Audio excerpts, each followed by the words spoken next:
What was the 1900s really like? I find the easiest way to answer this question is to look at the everyday writings of the everyday people who lived back then. And you couldn't find a better resource than the newspaper. In the 1900s, people got all their information from the daily newspaper. Sometimes they would come out twice a day. So let's find out what they were really like by reading one of the newspapers.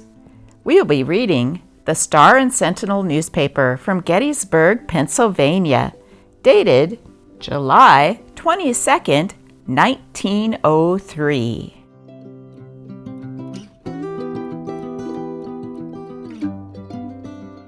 Let's start on page 1. What the 4th costs. The casualties, accidents, and property losses caused by the 4th of July fireworks have been tabulated by the Chicago Tribune, and the showing is a formidable one. The figures are, of course, taken only from cities and localities reached by the press associations. The Tribune reports, dead 52, injured 3,095, fire loss 400,625. The injuries were caused by fireworks, skyrockets, cannon, firearms, toy pistols, gunpowder, and runaways.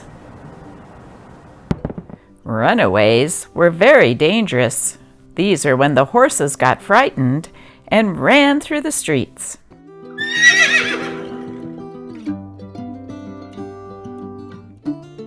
Neighborhood news, happenings gathered from surrounding counties.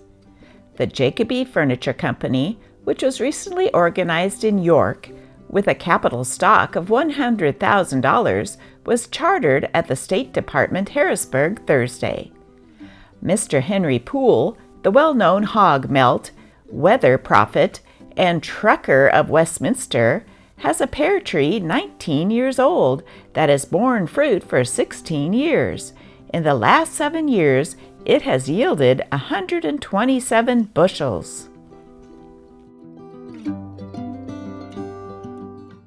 It is reported that certain people living in the vicinity where Joe Anderson of Dover Township, York County, committed suicide a few weeks ago have seen his ghost. Joe, it is said, threatened to come back and torment those who crossed his path in love affairs. Oh my! After paying his county tax, an old Hanover taxpayer said, "That's pretty tough, to think that one half of that hard-earned cash of mine went to pay for stealings and extravagance of a lot of courthouse thieves." I guess some things never change. Here's an ad on the front page. Chemical analysis reveals that Peruna is calculated to tone up the system, restore the functions, and procure health. So says Professor L.J. Miller, chemist. He says, "As several of my friends have spoken to me of the favorable results obtained through the use of Peruna, especially in cases of catarrh, I examined it most thoroughly to learn its contents.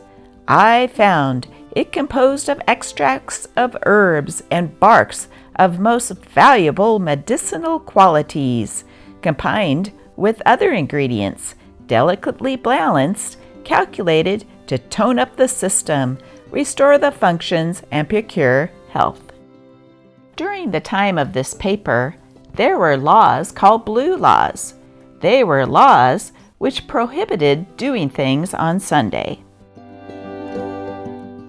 The lately elected Chief Burgess in McSherrystown has received his lesson on the laws of the land. and paid his first fine for playing baseball on Sunday. One of the constables of that enterprising borough was handed a notice some time ago that the boys were playing baseball and were disturbing the peace of the community in general, and of the complaint that in particular they were knocking the ball over the fence into the yards of some of the neighbors. Armed with a warrant, early on the following Monday morning, the constable sallied forth in search of one of the offenders and hauled the chief burgess into court, where he admitted that he had played ball and was promptly fined by Justice Smith $4.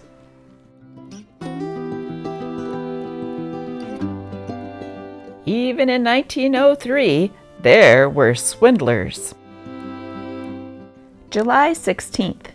This place has lately experienced a little excitement mixed with a large dose of indignation. Last Saturday, a man purporting to be from Washington, D.C., and working in the interest of the old soldiers, went to the home of a Mr. Adam Bloom, an old veteran and pensioner, and informed the latter that in 30 days his pension would be increased to $12 per month, and he would also receive $72 back pay. The man made it evident that it was through his instrumentality that Bloom's condition was to be benefited, and he promptly asked for $3.75 in return for his services. Another postal fraud. A number of people of Waynesboro have been victims of a fraud in the shape of a door letter box which was rented to them. Several men canvassed the town and asked 35 cents rental for the boxes for a period of 5 years, the money to be paid at once. Several days later, they delivered the boxes and placed them in the position at the front doors. The boxes are cheap tin things that could be made for about 5 cents. Some persons have already taken them down. The same fraud was worked in Chambersburg, it is said. Page 3. Local miscellany. Short paragraphs of happenings in and about town. Blackberries are said to be abundant crop. The butchers of town now close their stores at 7 o'clock except Saturdays. Plover season opened on Thursday, the 16th. These birds are said to be more plentiful than for many years past. Owners of the electric light plant are making great improvements, and in a short time the light system will be greatly improved.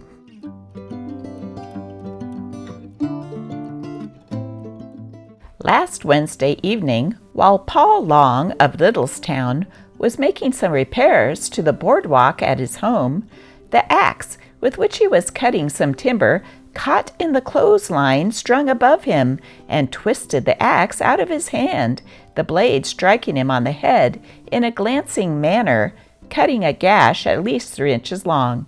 Dr. Richard McSherry dressed the wound, which is healing nicely. Now we're on page 4, the last page, and this is quite a story. Let me know what you think about it in the comments below. Work of an enemy. Some spiteful and heartless mortal has been endeavoring for some time to inflict loss upon Captain James T. Long of the Central Hotel. Since the destruction of his stable, which was of incendiary origin, several hogs were given poison, but fortunately they were saved by the efforts of a veterinary. Then, some weeks later, one of his horses had its skull crushed by being hit with a hammer or some other instrument. Mr. Long became somewhat alarmed and engaged the services of a detective, who was here for some time and who, it is said, succeeded in ferreting out the guilty party. But owing to sympathy for the man's family, no action has been taken. But Should the villain continue his dastardly work, he will be made to suffer. The last newspaper article is about the millionaire Cornelius Vanderbilt. It is recorded of Cornelius Vanderbilt that before he died, he said to a friend, "I don't see what good it does me, all this money that you say is mine. I can't eat it, I can't spend it. In fact, I never saw it, and never had it in my hands for a moment. I dress no better than my private secretary, and cannot eat as much as my coachman. I live in a big servants' boarding house. I'm bothered to death by beggars, have dyspepsia, cannot drink champagne, and most of my money is in the hands of others who use it, namely, for their own benefit."